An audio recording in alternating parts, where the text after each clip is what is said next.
Mega প্রকল্পগুলোর জন্য সরকার এত বিশাল budget দিয়েছে যা বাস্তবায়ন হলে সত্যি বদলে যাবে দেশের চেহারা। একই সাথে দুঃসহ যানবাহন ব্যবস্থার আমূল পরিবর্তন হবে রাজধানী ঢাকাতে। তারেক রহমানের নেতৃত্বাধীন বিএনপি সরকার বার্ষিক উন্নয়ন কর্মসূচি এডিপির 15টি মেগা প্রকল্পের জন্য বরাদ্দ করেছে 53,622 কোটি টাকা, যা গোটা এডিপির প্রায় 18%। সরকারের লক্ষ্য এই বিশাল প্রকল্পগুলো যত দ্রুত সম্ভব বাস্তবে রূপ দেওয়া। কি সেই প্রকল্পগুলো আর কোনটাতে কত বরাদ্দ করেছে অর্থ মন্ত্রণালয়, চলুন এক নজরে দেখে নিই।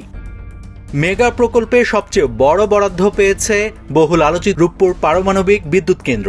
আগামী অর্থ বছরে এর জন্য বরাদ্দ রাখা হয়েছে 15,499 কোটি টাকা। চলতি অর্থ বছরে যা ছিল 10,011 কোটি টাকা। 1,38,686 কোটি টাকার এই প্রকল্পের 68.28% কাজ ইতিমধ্যে শেষ হয়েছে। রাশিয়ার আর্থিক ও কারিগরি সহায়তায় নির্মিত এই বিদ্যুৎ কেন্দ্র 2028 সালের জুনের মধ্যে পুরোপুরি চালু করার লক্ষ্য রয়েছে সরকারের।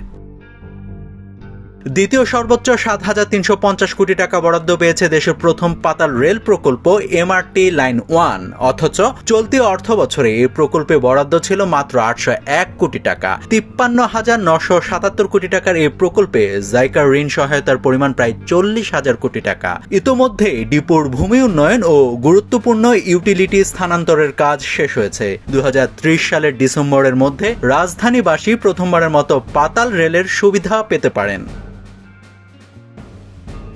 তৃতীয় সর্বোচ্চ বরাদ্দ পেয়েছে মাতার বাড়ি গভীর সমুদ্র বন্দর উন্নয়ন প্রকল্প। এই প্রকল্পে রাখা হয়েছে 4,839 কোটি টাকা, যা চলতি অর্থ বছরের 1,078 কোটি টাকার তুলনায় 4 গুণেরও বেশি। 56,694 কোটি টাকার এই প্রকল্পে ইতোমধ্যে ব্যয় হয়েছে 50,285 কোটি টাকা।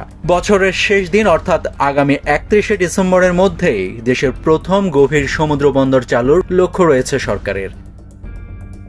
ঢাকার পশ্চিম ও পূর্ব অংশের যোগাযোগ ব্যবস্থায় আমূল পরিবর্তন আনতে এমআরটি লাইন 5 উত্তর প্রকল্পে বরাদ্দ প্রায় 5 গুণ বাড়িয়ে 3,910 কোটি টাকা করা হয়েছে। চলতি অর্থ বছরে যা ছিল মাত্র 863 কোটি টাকা। আগামী বছরে ডিপো উন্নয়ন, দরপত্র চূড়ান্তকরণ এবং গুরুত্বপূর্ণ নির্মাণ কাজ এগিয়ে নেওয়া হবে।